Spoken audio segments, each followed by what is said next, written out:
बहुत समय पहले की बात है। राजपुर नामक गांव में एक लड़की नायरा अपने जादूगर परिवार के साथ में रहती थी।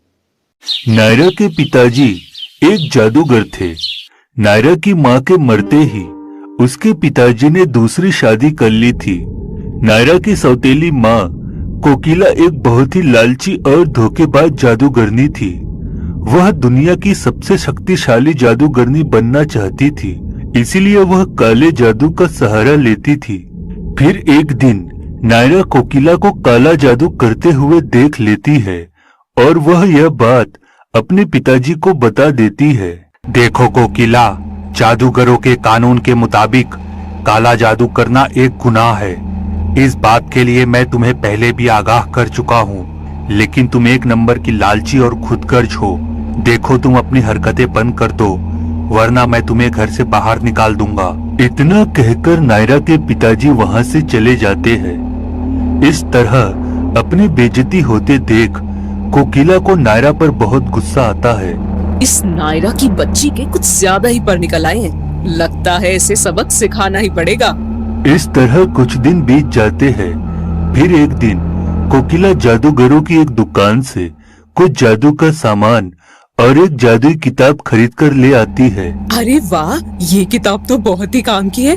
इसमें लिखा है कि अगर मैं इसमें लिखी काले जादू की विधि पूरी करके 100 इंसानों को मार कर खा जाऊं, तो मैं इस दुनिया की सबसे शक्तिशाली जादूगरनी बन जाऊंगी। लेकिन इंसानों को पकड़कर उन्हें मार कर खाना इतना आसान नहीं है। मुझे कोई और तरकीब लगानी पड़ेगी। उसके बाद कोकिला एक जंगल के रास्ते पर जाती है और अपनी जादुई छड़ी की मदद से वहां एक बड़ा जादुई कुआं तैयार कर देती है। फिर अगले दिन उस रास्ते से दो लोग गुजर रहे होते हैं। तभी उनकी नजर उस कुएं पर पड़ती है। दोनों अपनी प्यास बुझाने के लिए उस कुएं पर पहुंच जाते हैं और उस कुएं पर बंधी रस्सी बाल्टी से पानी खींचकर पीने लगते हैं। लेकिन उस पानी को पीते ही दोनों मछली बन जाते हैं। तभी कुएं के अंदर से एक बड़ा सा हाथ बाहर निकलता है और मछली बने दोनों इंसानों को पकड़कर कुएं के अंदर ले जाता है। धीरे धीरे उस जादुई कुएं के पानी को पीने की वजह से बहुत सारे इंसान मछली बनकर उसमें कैद हो जाते हैं। फिर कुछ दिनों बाद कोकिला जादूगरनी मछली बने सभी इंसानों को एक बड़े से जाल में फंसाकर पानी से बाहर खींच लेती है और उन्हें ले जाकर अपने कमरे के फिश टैंक में डाल देती है।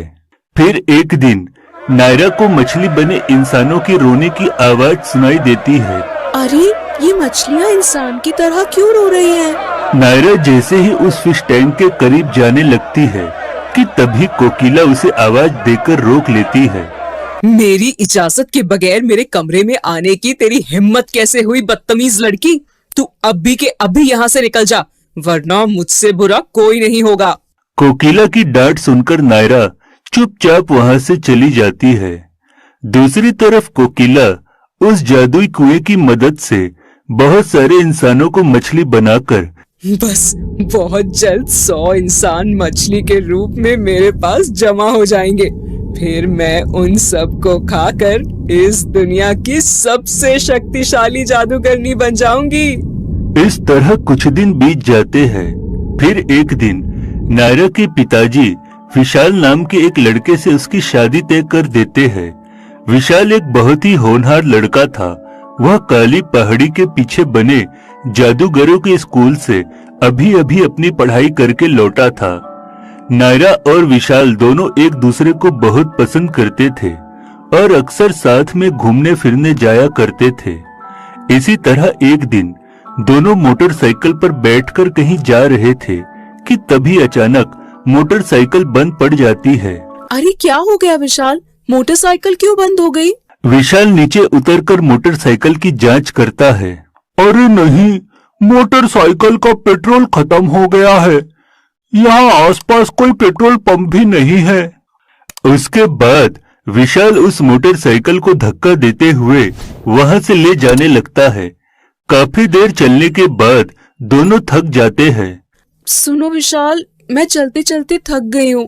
मुझे बहुत जोरों की प्यास लगी है। तभी विशाल को वह जादुई कुआं दिखाई देता है। दोनों पानी पीने के लिए उस कुएं पर पहुंच जाते हैं। नायरा कुएं से पानी खींचकर विशाल को देती है, लेकिन उसे पीते ही दूसरों की तरह विशाल भी मछली बन जाता है। यह देख नायरा घबरा जाती है। अरे नहीं, ये क्या हो गया? विशाल तो एक मछली बन गया है। हे भगवान, अब मैं क्या करूं? तभी कुएं के अंदर से एक बड़ा सा हाथ बाहर आकर विशाल को पकड़कर उसे कुएं के अंदर ले जाता है। यह सब देख नायरा हैरान रह जाती है और उसकी समझ में कुछ नहीं आता और वो वहीं एक पेड़ के नीचे बैठकर रोने लगती है।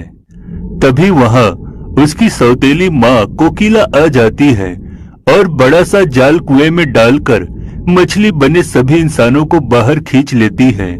यह देख नायरा समझ जाती है कि यह सब कोकिला का ही किया धरा है। अच्छा, तो तुमने फिर से काला जादू करना शुरू कर दिया है और इंसानों को मछली बनाकर उन्हें कैद कर रही हो।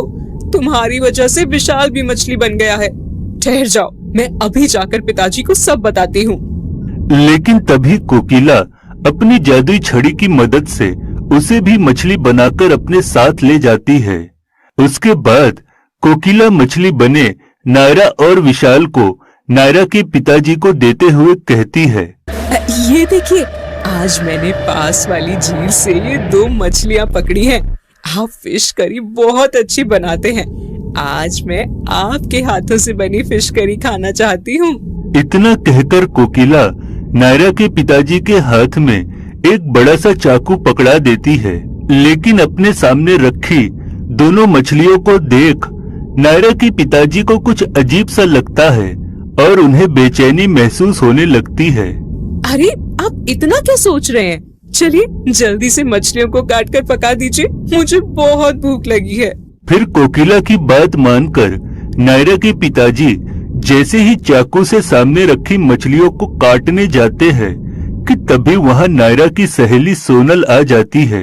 रुकिए अंकल, ये कोई मछली नहीं है, ये आपकी बेटी और होने वाला दामाद है। कोकिला ने इन्हें काले जादू से मछली बना दिया है। उसके बाद सोनल अपनी जेब से एक जादुई घोल निकालकर दोनों मछलियों पर डाल देती है और देखते ही देखते विशाल और नायरा फिर से इंसान बन जाते हैं। अपनी साजिश का भांडा फूटते देख कोकिला वहां से भागने लगती है, लेकिन नायरा के पिताजी उसे पकड़ लेते हैं। फिर सोनल वह जादुई घोल कोकिला के फिश टैंक में डाल देती है और सभी मछलियां फिर से इंसान में बदल जाती है। नायरा के पिताजी कोकिला को ले जाकर जादूगरों की एक जेल में बंद कर देते हैं। इस तरह सब कुछ ठीक हो जाता है।